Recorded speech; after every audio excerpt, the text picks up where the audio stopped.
Que Dios les bendiga a cada uno de ustedes. Vamos a ir a la palabra del Señor en esta mañana. Vamos a tener un paréntesis. Vamos a pausar nuestro estudio acerca de los 10 mandamientos en honor a que estamos en el mes de aniversario. Así que todos los temas que vamos a tener durante este mes van a estar enfocados específicamente a lo que es y lo que Dios espera con respecto a la iglesia, a nuestra iglesia.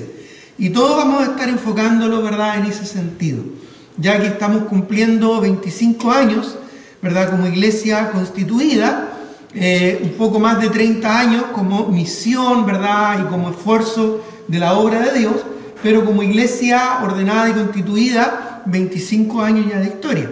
Así es que vamos a tener durante este mes este enfoque y este énfasis especial. Les pido que me acompañen, por favor, a Romanos, capítulo 12. Romanos, capítulo 12, versículos 1 al 5. Romanos, capítulo 12, versículos 1 al 5, por favor. Vamos a comenzar el estudio de esta mañana leyendo este hermoso pasaje que nos deja el Señor en su palabra. Romanos 12, del 1 al 5. Dice así la palabra de Dios. Así que, hermanos, os ruego por las misericordias de Dios que presentéis vuestros cuerpos en sacrificio vivo, santo, agradable a Dios, que es vuestro culto racional. No os conforméis a este siglo, sino transformaos por medio de la renovación de vuestro entendimiento, para que comprobéis cuál sea la buena voluntad de Dios, agradable y perfecta. Digo pues, por la gracia que me es dada, a cada cual que está entre vosotros, que no tenga más alto concepto de sí que el que debe tener, sino que piense de sí con cordura, conforme a la medida de la fe que Dios repartió a cada uno, porque de la manera que en un cuerpo tenemos muchos miembros, pero no todos los miembros tienen la misma función. Así nosotros, siendo muchos, somos un cuerpo en Cristo, y todos miembros los unos de los otros. Tengamos un momento de oración antes de continuar. Señor, te doy gracias, porque dentro de tantas maravillas que nos regalaste en esta vida, partiendo por la salvación de nuestra alma, la vida, la salud, la prosperidad, la familia y tantas cosas que nos has regalado, tú quisiste además añadir a tantas misericordias, quisiste añadir tu iglesia.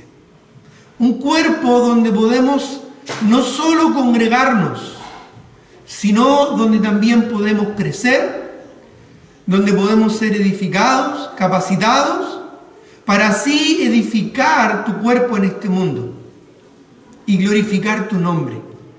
Un lugar donde podemos ser desafiados a crecer y multiplicarnos. Un lugar donde te podemos servir a ti a través del servicio a nuestros hermanos, con las diferentes funciones que cada uno de nosotros cumple dentro del cuerpo. Gracias porque a ti se te ocurrió esta idea tan genial de que tuviéramos iglesias donde poder congregarnos y donde de esa manera poder servirte en compromiso, unidad y crecimiento espiritual. Gracias, Señor. Pero ayúdanos también a entender el privilegio que esto significa para asimismo asimilar el compromiso que esto a cada uno de nosotros nos corresponde. Te lo pido, te lo ruego, en el nombre y por los méritos de nuestro Señor y Salvador Jesucristo, cabeza de esta y de todas las iglesias que exaltan tu nombre, en cuyo nombre oramos. Amén. Hoy día vamos a hablar de un cuerpo saludable. Y no me voy a enfocar ni en la comida, ni tampoco en el ejercicio, sino me voy a enfocar fundamentalmente en lo que la Escritura nos desafía con respecto al cuerpo que es la iglesia. El cuerpo de Cristo, la iglesia del Señor Jesucristo. Una institución maravillosa que al Señor Jesucristo no solo se le ocurrió, sino que Él la estableció durante su ministerio terrenal aquí en la tierra, y no solo eso, sino que también la capacitó por medio de enviar al Espíritu Santo, y a la vez la compró con su propia sangre, por lo que pertenece única y exclusivamente a Él. Vamos a hablar de una iglesia saludable, una iglesia que cumple con la buena, agradable y perfecta voluntad de Dios. Una iglesia que no se conforma a este siglo, sino que se enfoca en el propósito primordial que Dios nos deja en su palabra. Vamos a hablar de una iglesia funcional, de una iglesia que funciona conforme al plan de Dios para nuestras vidas. Durante todo este mes vamos a estar enfocándonos en esa dirección.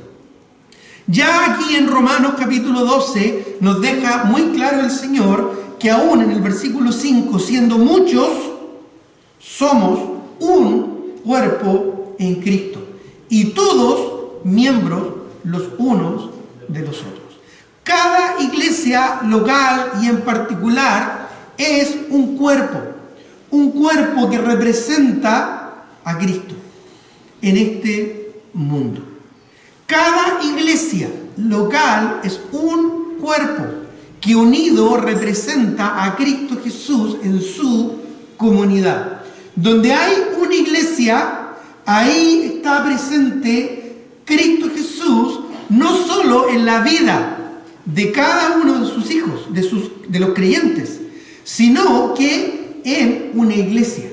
Cristo es representado y modelado en cualquier lugar donde existe una iglesia local para su gloria. Nosotros como iglesia somos el cuerpo de Cristo y cada uno de nosotros como iglesia local somos miembros los unos de los otros.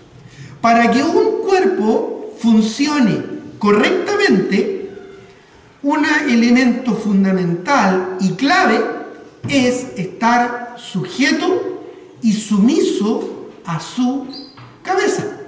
Un cuerpo no puede funcionar sin su cabeza.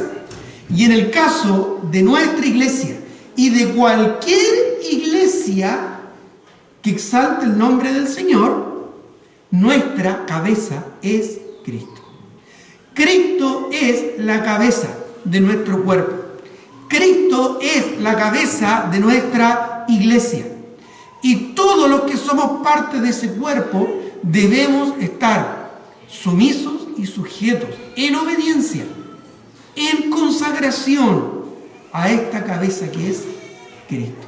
Él es el Señor, Él es el jefe, Él es la autoridad, Él es el que guía y ordena a nuestra iglesia conforme a sus propósitos. Acompáñenme por favor a 1 Corintios capítulo 12, donde este concepto se ilustra de una manera aún mucho más clara y mucho más pedagógica. 1 Corintios capítulo 12, 1 Corintios capítulo 12, y voy a leer de los versículos 12 al 27. 1 Corintios capítulo 12, voy a dar lectura del versículo 12 al 27. Y dice así: porque así como el cuerpo es uno y tiene muchos miembros, aquí el apóstol Pablo está escribiendo a la iglesia de Corinto. Dice, tiene muchos miembros, pero todos los miembros del cuerpo, siendo muchos, son un solo cuerpo. Así también Cristo. Porque por un solo Espíritu fuimos todos bautizados en un cuerpo, sean judíos o griegos, sean esclavos o libres, y a todos se nos dio a beber de un mismo Espíritu. Somos parte del cuerpo de Cristo y el Espíritu mora en nosotros. Además, dice el verso 14, el cuerpo no es un solo miembro, sino muchos. Si dijera el pie, aquí Pablo empieza a ilustrar la funcionalidad, la utilidad de un cuerpo que funciona, un cuerpo saludable. Dice, si dijera el pie, porque no soy mano, no soy del cuerpo, por eso no será del cuerpo, solo por decir, ¿verdad?, que el pie quiere ser mano, por eso no será del cuerpo. Y si dijere la oreja, porque no soy ojo, no soy del cuerpo, por eso no será del cuerpo. Y si todo el cuerpo, si todo el cuerpo fuese ojo, imagínate, si todo el cuerpo fuese ojo, ¿dónde estaría el oído? Y si todo fuese oído, ¿dónde estaría el olfato? Mas ahora Dios ha colocado los miembros, cada uno de ellos, en el cuerpo, y nota por favor, o subraya lo que aquí dice, como Él quiso. ¿De quién está hablando acá? Del Señor. No como yo quiero, no como a mí me gustaría, sino como Él quiso. Porque ¿de quién es el cuerpo? Del Señor. Y Él es el que tiene la prerrogativa, como Él quiso. Porque si todos fueran un solo miembro, ¿dónde estaría el cuerpo? Pero ahora son muchos los miembros, pero el cuerpo es uno solo. Ni el ojo puede decir a la mano, no te necesito.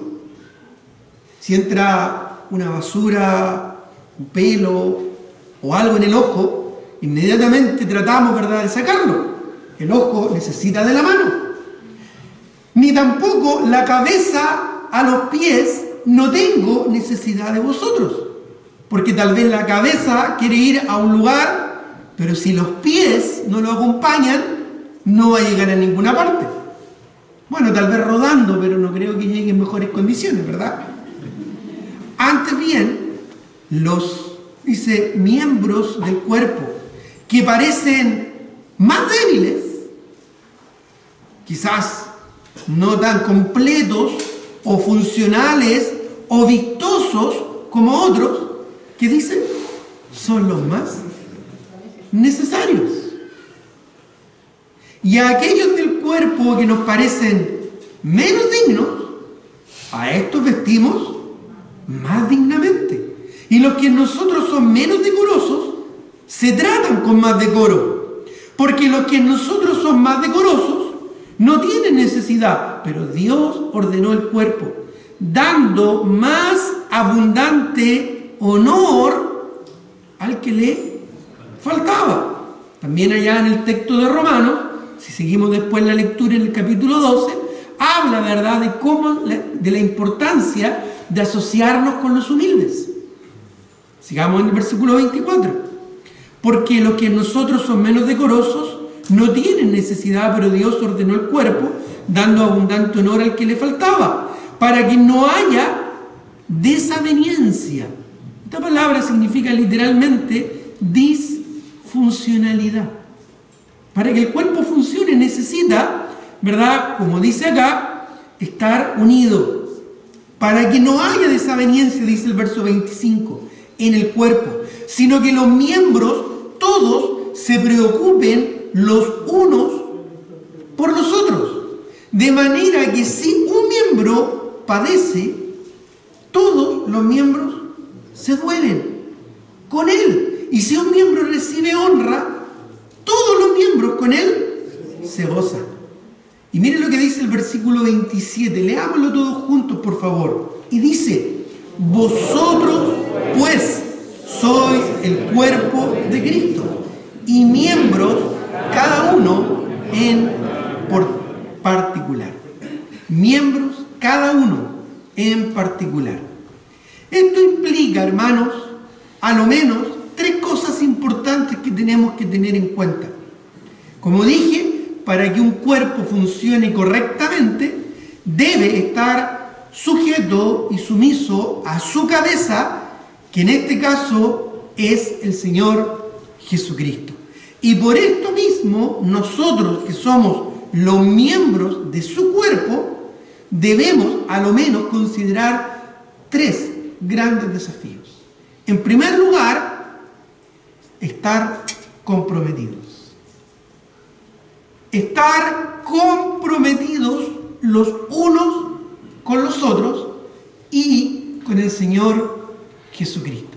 De la misma manera que en tu propio cuerpo, tus miembros están unidos y comprometidos los unos con los otros.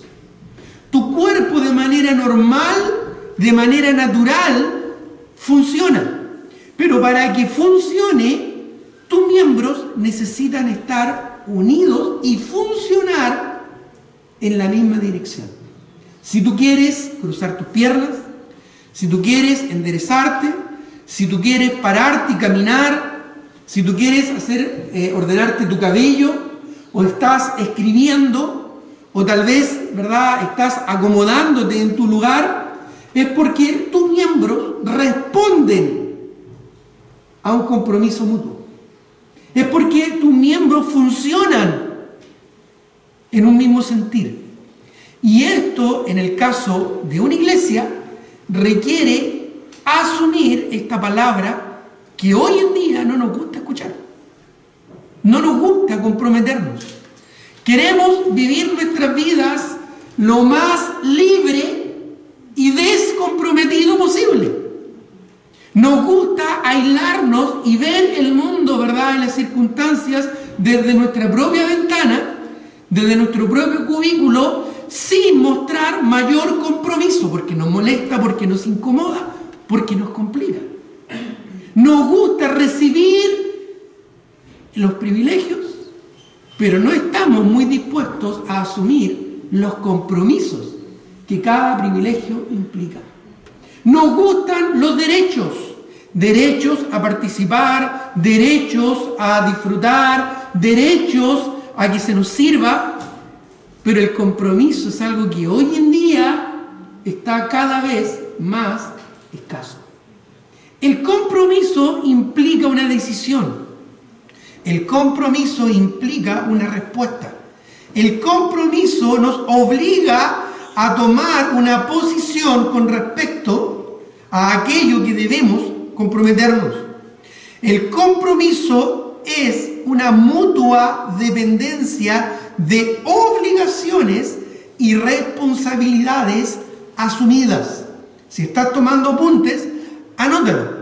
El compromiso es una mutua dependencia, porque para que exista un compromiso tienen que haber a lo menos 2 partes que se comprometan unas con otras. Es más profundo que un contrato y más intenso que una relación.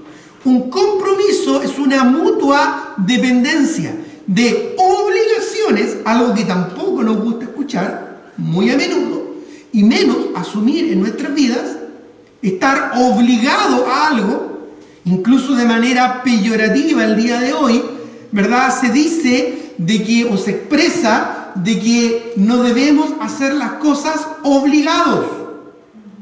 Pero es porque hoy en día hemos dejado que el mundo distorsione nuestros conceptos de las palabras. Porque la palabra obligación es una palabra escritural. Estamos comprometidos y obligados unos con otros. El amor de Cristo nos constriñe y no hay una mejor palabra que defina obligación que la que se utiliza ahí por el apóstol Pablo en 1 Corintios, cuando dice que el amor de Cristo nos obliga, nos constriñe, nos mueve a responder a lo que Dios espera de cada uno de nosotros. Estamos y debemos estar obligados en mutua dependencia y asumir responsabilidades que a cada uno nos corresponden. Si no hay compromiso en un cuerpo, el cuerpo no funciona como debe hacerlo. El cuerpo debe comprometerse dentro de sus miembros. Si por alguna razón me tuerzo un tobillo, probablemente el otro pie va a tener que asumir mayor responsabilidad. Esa responsabilidad compartida va a tener que ser suplida por un periodo de tiempo para que el tobillo sane. Si me hago una herida en una de mis manos, probablemente la otra mano va a tener que asumir el compromiso y la responsabilidad. Va a tener que cumplir la obligación que le corresponde. No nos gusta esta palabra, pero en un cuerpo es necesaria. ¿Estamos obligados a venir a la iglesia? Nos gusta decir que no. No estamos obligados. Incluso le añadimos, ¿verdad?, la frase tan popular del día de hoy. Aquí no obligamos a nadie. O no podemos obligarte. Pero cuando hay un compromiso, cada uno de nosotros como parte de un cuerpo nos sentimos obligados a ir a la iglesia. Hay un compromiso y hay una responsabilidad mutua que asumir. No dejando de congregarnos, como algunos tienen por costumbre, sino tanto más. Y sobre todo cuando vemos que aquel día se acerca. Esto, hermanos, en sí, aunque hoy en día se utilice mal la palabra, es una obligación. Tú y yo, como hijos de Dios, redimidos por la sangre de Cristo, no somos almas libres. No nos mandamos a nosotros mismos. No hacemos lo que nos plazca, porque somos siervos de Cristo. Y si somos siervos de Cristo, el que manda, el que ordena, es el Señor. Aquellos que hoy en día menosprecian la iglesia, cualquiera que ésta sea, más grande o más pequeña, con más recursos o con menos recursos. Cada iglesia local es el cuerpo de Cristo. Aquellos que hoy en día menosprecian la iglesia están menospreciando al mismo Señor Jesucristo, que se entregó a sí mismo por su iglesia, que derramó su sangre para que fuésemos una iglesia, para que esto funcionara, para que esto existiera, para que esto estuviera. ¿Te das cuenta? Nos debemos sentir obligados unos a otros. Y esto, en una sola palabra, significa compromiso. Si tú no estás comprometido con tu iglesia local, es porque no estás conformándote a la buena, a la agradable y a la perfecta voluntad de Dios. No pretendas vivir tu vida cristiana de manera aislada o apartada, sin un compromiso real y serio con tu iglesia local, porque eso es una burla al propósito por el cual Cristo edificó y fundó su iglesia, su cuerpo. Ahora, hay tres aspectos fundamentales en este compromiso. Debemos estar comprometidos, dentro del primer punto todavía, con Dios en comunión. Mire lo que dice Lucas 8:15. Debemos estar comprometidos con Dios en comunión, primeramente con su palabra. Nuestra iglesia es una iglesia que debe darle prioridad no a nuestros gustos, no a nuestros deseos, no a nuestro estilo de vida, ni siquiera, y escuchen esto por favor, ni siquiera a las decisiones de la mayoría. Nuestra iglesia siempre debería estar alineada con la palabra de Dios. No hacemos aquí lo que nos gusta o lo que nos da la gana. Si somos una iglesia bíblica, debemos sujetarnos, estamos obligados a sujetarnos a la palabra de Dios. Lucas, capítulo 8, versículo 15, dice: mas la que cayó en buena tierra, y aquí está hablando en el contexto de la parábola del sembrador, cuando el sembrador salió a sembrar y parte de la semilla cayó entre pedregales, parte cayó entre espinos y parte cayó en el camino y se perdió. Pero miren lo que dice: mas la que cayó en buena tierra, estos son los que con corazón bueno y recto, miren lo que dice, retienen la palabra oída y dan fruto con perseverancia. La palabra de Dios, hermanos, es fundamental en una iglesia bíblica. Una iglesia está obligada, una iglesia bíblica está obligada no a hacer necesariamente lo que la mayoría le gustaría hacer, sino lo que Dios dice en su palabra, lo que Dios ordena en su palabra. El Señor Jesucristo también, hablando en parábolas, mencionó que debemos obedecer sus palabras. Él se refirió a dos hombres, uno que edificó su casa sobre la roca y otro que edificó su casa sobre la arena.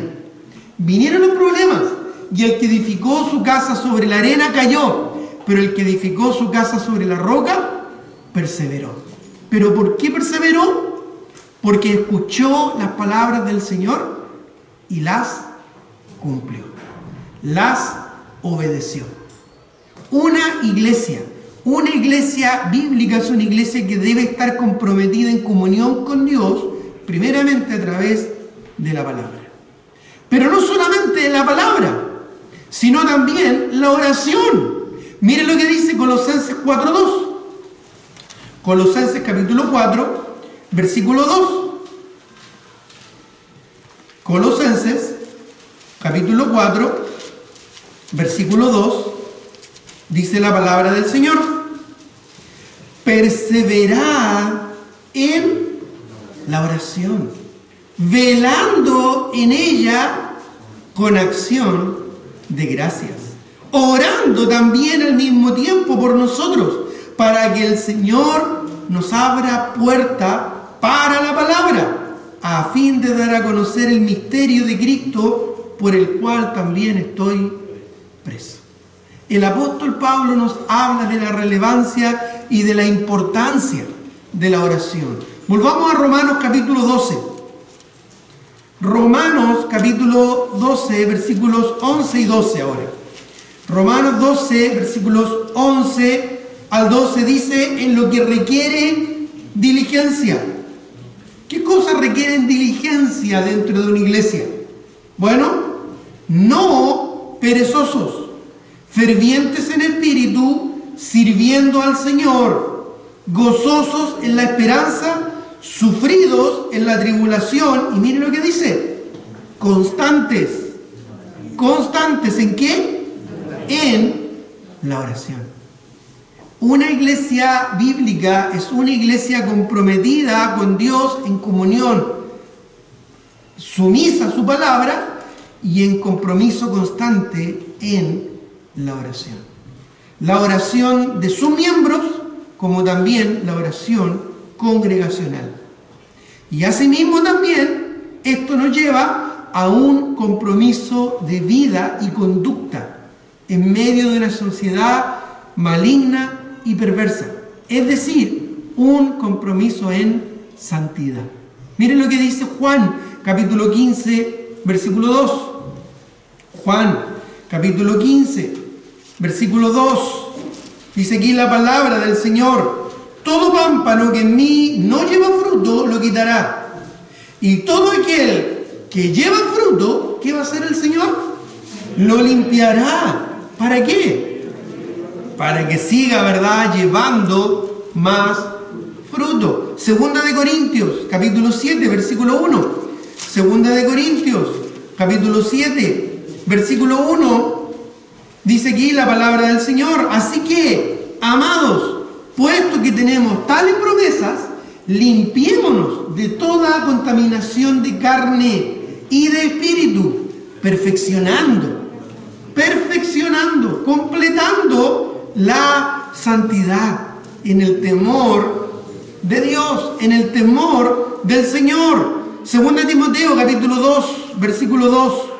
Segunda de Timoteo, capítulo 2, el versículo 2 dice: lo que has oído de mí ante muchos testigos, esto encarga a hombres fieles que sean idóneos para enseñar también a otros. Y el que quería leer en realidad está en el versículo 22. Como respuesta a este compromiso mutuo de edificación, dice en el versículo 2: huye también de las pasiones juveniles y sigue la justicia, la fe, el amor y la paz con los que de corazón limpio invocan al Señor. Nuestros corazones deben estar limpios para que junto con nuestros hermanos invoquemos el nombre del Señor. Una iglesia bíblica debe estar comprometida con Dios en la palabra, en oración y en santidad de vida, perfeccionando la santidad día a día en el temor del Señor. Pero además, una iglesia bíblica debe estar comprometida no solo con Dios, sino también con nuestros hermanos, en compañerismo edificante. Hechos, capítulo 1. Hechos, capítulo 1, el versículo 14. Hechos, capítulo 1, ahora el versículo 14 dice: todos estos, los creyentes que se estaban reuniendo ahí en la iglesia en Jerusalén, todos estos perseveraban unánimes en oración y ruego con las mujeres y con María, la madre de Jesús, y con sus hermanos. Y miren lo que dice el capítulo 2, versículo 1. Cuando llegó el día de Pentecostés, estaban todos unánimes, juntos. Y vayamos nuevamente también al libro de Hechos, capítulo 2, versículo 46. Y perseverando unánimes. ¿Cuándo? Cada día en el templo, y partiendo el pan en las casas, comían juntos con alegría y sencillez de corazón. Debe haber un compromiso, no solo con Dios, sino también con nuestros hermanos. Tú no puedes decir que amas a Dios si no amas a tus hermanos, si no eres considerado y consecuente con esta relación en la que Dios te puso dentro de la iglesia. Compromiso con Dios implica compromiso con nuestros hermanos. Si tú ya llevas tiempo asistiendo a la iglesia, ya no debe ser una simple visita. Debes comprometerte y debes involucrarte, porque eso implica ser parte de un cuerpo. No es correcto, ni es sano, ni es justo simplemente beneficiarse de lo entregado dentro de una iglesia sin realmente asumir el compromiso que implica estar y ser parte de esa iglesia. El compromiso es básico y es fundamental, tanto con Dios como con nuestros hermanos. Pero a la vez, el compromiso no solo es con Dios y con nuestros hermanos, sino también con nuestra misión al mundo perdido. Mire lo que dice en Hechos, capítulo 8, versículo 1 en adelante. Esto es, ganando almas, predicando el Evangelio. Hechos, capítulo 8, versículo 1 al 5 dice, y Saulo, en ese tiempo había mucha persecución, y Saulo consentía en su muerte. En aquel día hubo una gran persecución contra la iglesia que estaba en Jerusalén, y todos fueron esparcidos por las tierras de Judea y de Samaria, salvo los apóstoles. Y hombres piadosos llevaron a enterrar a Esteban e hicieron gran lamento sobre él, porque él murió apedreado por esta persecución de sus enemigos. Y Saulo asolaba la iglesia, y entrando casa por casa, arrastraba a los hombres y a mujeres y los entregaba a la cárcel, solo por predicar el Evangelio. Aunque los apóstoles ya habían declarado que iban a obedecer a Dios antes que a los hombres. Y miren lo que dice el versículo 4. Pero, en contraste a esta situación tan compleja, pero los que fueron esparcidos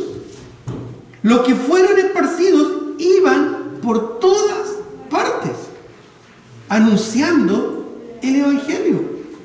Entonces, dentro de este mismo contexto, Felipe, que era uno de los siervos de la iglesia, descendiendo a la ciudad de Samaria, les predicaba a Cristo.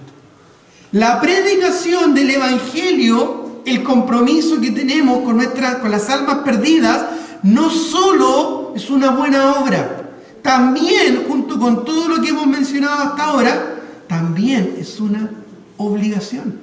Estamos obligados a predicar el Evangelio, porque para eso estamos en este mundo, para ser luminares en medio de una generación maligna y perversa, para ser luz en medio de un mundo perdido en la oscuridad del pecado.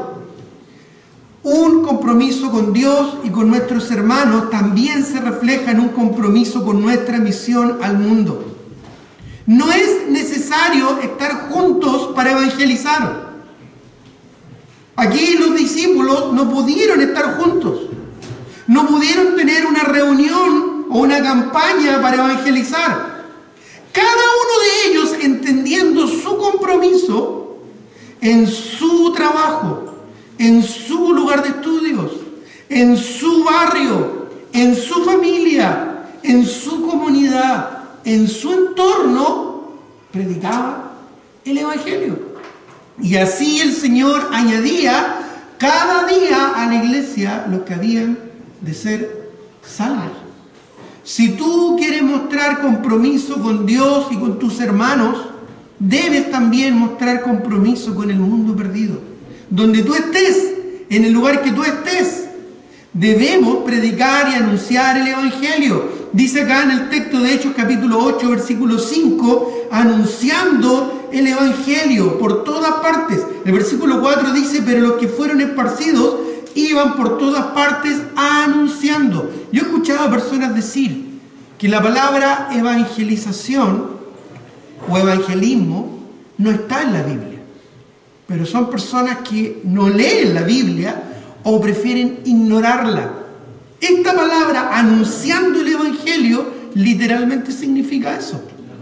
De hecho, es más, la palabra original que se utiliza acá en el griego es la palabra evangelizomenoi. Así está conjugada. Evangelizomenoi, de la palabra evangelizo, que es el sustantivo. Y esa palabra evangelizomenoi significa evangelizar. En otras formas, proclamar las buenas noticias. Evangelizomenoi, evangelizando. Literalmente podríamos transliterar esta palabra y leer en el versículo 4. Pero los que fueron esparcidos iban por todas partes evangelizando. Y luego fíjate que en el mismo griego original repite evangelizando el Evangelio. Literal, se repite la misma palabra, evangelizando. Esto significa compartir las buenas nuevas, las buenas noticias del Evangelio. Pero no solo evangelizando, sino que el llamado es mucho más profundo que este. Mateo capítulo 28, lo conocemos de memoria. Mateo capítulo 28, versículos 18 al 20, que dice: y Jesús se acercó y les habló diciendo: toda potestad me es dada en los cielos y en la tierra. Por tanto, id y haced discípulos a todas las naciones, bautizándolos en el nombre del Padre y del Hijo y del Espíritu Santo, enseñándoles que guarden todas las cosas que yo os he mandado. Y he aquí, yo estoy con vosotros todos los días hasta el fin del mundo. ¿Y cómo termina? ¿Cómo termina esta porción? Con un amén. ¿Se acuerdan lo que significa amén? Y es así. ¿Es así en tu vida? ¿Estás involucrado en discipular y discipularte y enseñar todas las cosas como a ti te han sido enseñadas?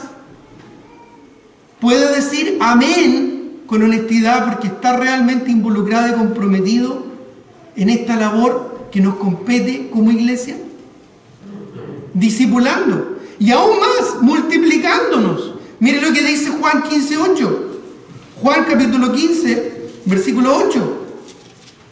Leímos hace un momento atrás Juan capítulo 15, el versículo 2. Ahora veamos el versículo 8. En esto he glorificado a mi Padre, en que llevéis mucho fruto y seáis así mis discípulos. Y miren lo que dice allá en Juan capítulo 12, versículo 24. Juan 12, versículo 24. De cierto os digo que si el grano de trigo no cae en la tierra y muere, queda solo. Pero si muere, ¿qué dice? Lleva mucho fruto. Estamos dispuestos a morir a nosotros mismos, a nuestros gustos, a nuestra comodidad, a nuestro tiempo, para compartir y predicar el Evangelio y dar fruto para la gloria del Señor. Solo por la gracia de Dios podemos hoy día tener un templo lleno, pero aún faltan algunas sillas que llenar. Aún hay espacio todavía que podemos usar. Pero esa responsabilidad, ese compromiso, esa obligación nos compete a cada uno de nosotros.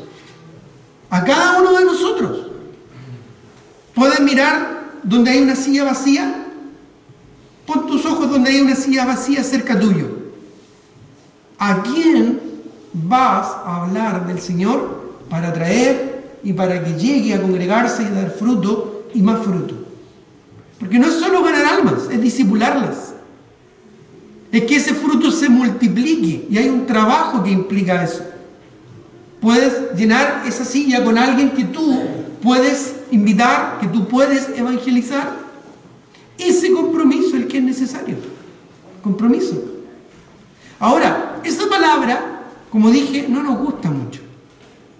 Porque implica tener que obligarme a mí mismo a hacer algo que quizás no quiero hacer. Pero ahí está el punto.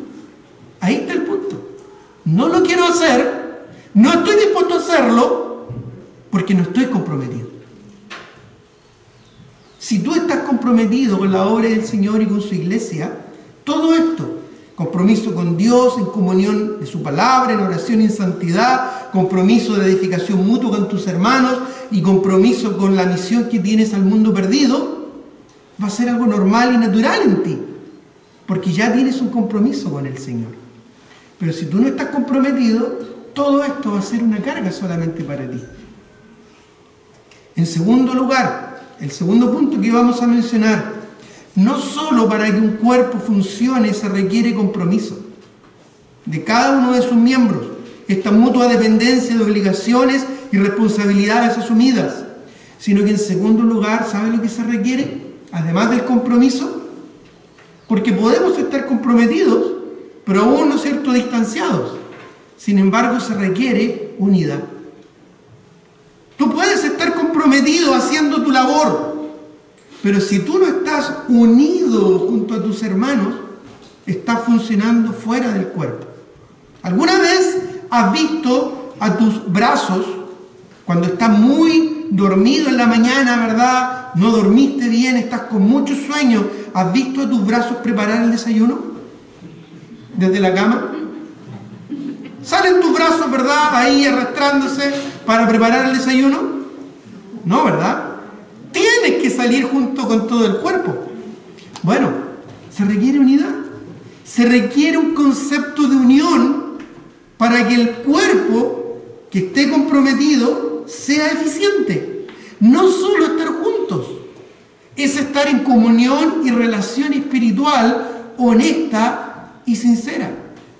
¿De qué sirve simplemente venir a una reunión donde gracias al Señor podemos estar todos juntos presencialmente si tu corazón no está unido al de tus hermanos? Si no, sería solo un ejercicio religioso. Lo mismo que hacen en una catedral católica, en una capilla católica, de participar y luego irse. ¿Qué sentido tiene venir aquí si realmente no estás comprometido y, como estamos viendo ahora, no estás unido junto con tus hermanos? Unidos en una misma fe. Esto es una misma doctrina. Miren lo que dice Efesios 4, 1 al 6. Efesios capítulo 4, versículo 1 al 6. Dice: yo pues, preso en el Señor, os ruego que andéis como es digno de la vocación con que fuisteis llamados, con toda humildad y mansedumbre, soportándoos con paciencia los unos a los otros en amor. Mira qué consejo más sabio, ¿verdad? Soportándoos con paciencia los unos a los otros en amor, solícitos en guardar la unidad del Espíritu en el vínculo de la paz. ¿Qué es la unidad del Espíritu en el vínculo de la paz?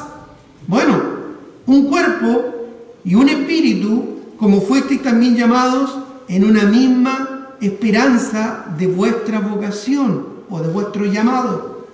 Un Señor, la sumisión a Cristo, la obediencia a Él y a su palabra. Una fe, una misma doctrina, un bautismo, una iglesia, un compromiso con la iglesia. Un Dios y Padre de todos, el cual es sobre todos y por todos y en todos. ¿Te das cuenta? Somos parte de un cuerpo y este compromiso se ve en la unidad de una misma fe, una misma doctrina, una misma enseñanza. Nosotros como iglesia no somos una iglesia metodista, no somos una iglesia anglicana, no somos una iglesia pentecostal, no somos una iglesia presbiteriana, somos una iglesia bautista, una iglesia bíblica bautista, que enseña y predica una doctrina bíblica bautista. No sé si te has dado cuenta o has tenido el privilegio de ir a otras congregaciones, pero somos diferentes, somos distintos, hacemos las cosas de manera distinta, enseñamos la Biblia de manera distinta. Las doctrinas que compartimos son diferentes a las que se comparten en otras congregaciones. Y no menospreciamos y no menoscabamos a aquellas otras iglesias, porque también son el cuerpo de Cristo. También son iglesias del Señor. Pero nosotros somos una iglesia bíblica bautista. Es lo que siempre hemos sido. Es lo que somos y es lo que vamos a seguir siendo. A algunos quizás no les va a gustar, a otros no les va a incomodar, a otros tal vez les va a complicar, pero esta iglesia es una iglesia bíblica bautista. Muchos de nosotros estamos aquí por eso. Si no, quizás nos habríamos ido a otra iglesia, a otro culto, a otra doctrina.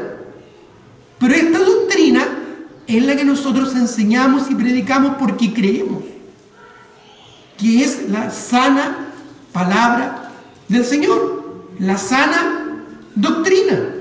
No nos preocupa ni realmente nos inquieta si en otras iglesias enseñan otras doctrinas. Bien por ellos. Pero nosotros tenemos una misma fe, una misma doctrina. Hablamos una misma cosa. Eso significa estar comprometidos y estar unidos en una misma fe. Asimismo, unidos en un mismo sentir. Esto es una misma actitud y una misma consideración. Miren lo que dice Filipenses 2, 1 al 5. Al principio comentábamos un poco acerca de esto. Filipenses capítulo 2, versículos 1 al 5. Por tanto, si hay alguna consolación en Cristo, si algún consuelo de amor, si alguna comunión del Espíritu, si algún afecto entrañable, si alguna misericordia, completad mi gozo, sintiendo lo mismo, teniendo el mismo amor, unánimes, sintiendo una misma cosa. Nada hagáis por contienda o por vanagloria, antes bien con humildad, estimando cada uno a los demás como superiores al mismo, no mirando cada uno por lo suyo propio, sino cada cual también por lo de nosotros. Haya pues en vosotros este sentir. ¿Te das cuenta? El sentir de Cristo, que Él no estimó a sí mismo, sino que básicamente quiso entregarse para beneficiar a su cuerpo. Un mismo sentir y una misma visión. Esto es un mismo enfoque y una misma dirección. Finalmente, no solo el compromiso y la unidad, sino también en constante actividad, desarrollo y crecimiento espiritual. Transformarnos constantemente en la imagen de Cristo, de manera individual, cada uno en crecimiento espiritual y colectiva como iglesia. Efesios capítulo 4, busquémoslo, estamos ahí cerca.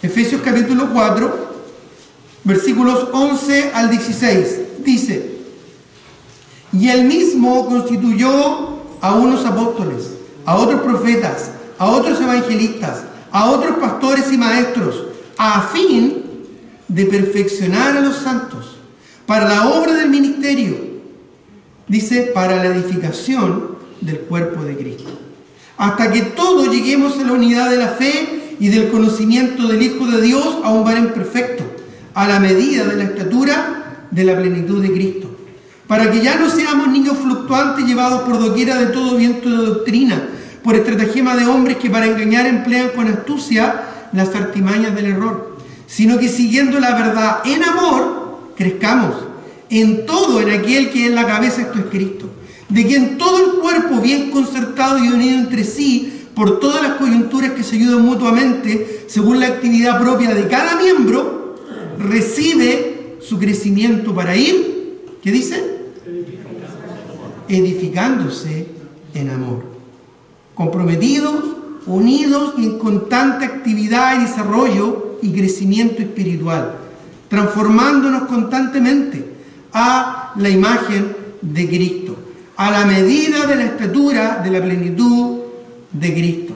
En esta iglesia somos perfeccionados, somos capacitados, permanentemente estamos capacitando. Nuestro instituto bíblico es una herramienta, es una alma fundamental de nuestra iglesia. Es un miembro esencial de nuestra iglesia para capacitarnos como discipuladores, como maestros, como siervos del Señor. Es parte de nuestra función, en lo que somos como iglesia. No solamente venir a sentirnos cómodos y felices, sino desafiarnos y capacitarnos para servir mejor al Señor. Una iglesia crece y se multiplica, no porque tenga un mejor programa, no porque tenga una mejor infraestructura, o un mejor pastor tal vez, o más recursos, o una mejor ubicación, o una mejor publicidad, sino en la medida que sus miembros estemos comprometidos, unidos y en constante crecimiento. Para terminar, 1 Corintios capítulo 15, versículo 58, que dice: así que, hermanos míos amados, y esto Pablo se lo dice a la iglesia en Corinto, estad firmes y constantes, creciendo en la iglesia. Esto es la obra del Señor. ¿Cuándo? Siempre.